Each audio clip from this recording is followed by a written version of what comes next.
ఇవాళ ఈ మహబూబ్ నగర్ గడ్డ మీద మనం ఒక్క విషయం ఆలోచన చేసుకోవాలి. తెలంగాణ ఉద్యమం అంతా ఎందుకోసం కొట్లాడినాం? మనం నీళ్ళ కోసం కొట్లాడినాం. నీళ్ళ గురించి ఎప్పుడు మాట్లాడినా పల్లె పల్లెన పల్లీరులు మొరిసే మా పాలమూరులోన అని ఆ పాట గురించి మాట్లాడుకున్నాం. మా పాలమూరులో నీళ్లు లేవనే దుఃఖం గురించి మాట్లాడుకున్నాం.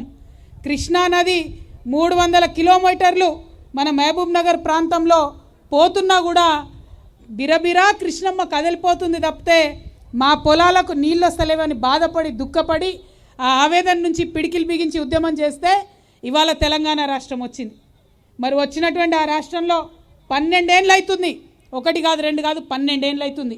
ఈ 12 ఏళ్లలో పాలమూరుకి ఒక్కటంటే ఒక్క ఎకరానికి కూడా కృష్ణా నీళ్ళు రాలేదు. అంతకుముందు పెండింగ్ ఉన్నటువంటి లిఫ్టులు, అది భీమా కావచ్చు, నెట్టంపాడు కావచ్చు, కల్వకుర్తి కావచ్చు, కోయిల్ సాగర్ కావచ్చు, అన్నీ 50% పూర్తి చేసుకున్నాం. అవి కూడా సంపూర్ణంగా పూర్తి చేసుకోలే. కానీ మెయిన్ కృష్ణానది ఏదైతే ఉందో ఆ కృష్ణానది నుండి మన పాలమూరుకి రావాల్సినటువంటి నీళ్ళు ఏవైతే ఉన్నాయో అవి ఇప్పటికి కూడా మన పొలాలకు రాలే. 12 ఏళ్ళు అయినాయి. 10 ఏళ్ళు బీఆర్ఎస్ ప్రభుత్వం ఉండే, 2.5 ఏళ్ళు కాంగ్రెస్ ప్రభుత్వం ఉన్నది. కానీ ఇప్పటి వరకు ఒక్క చుక్క నీళ్ళు రాలే. 33,000 కోట్ల రూపాయలు ఖర్చు అయిపోయింది.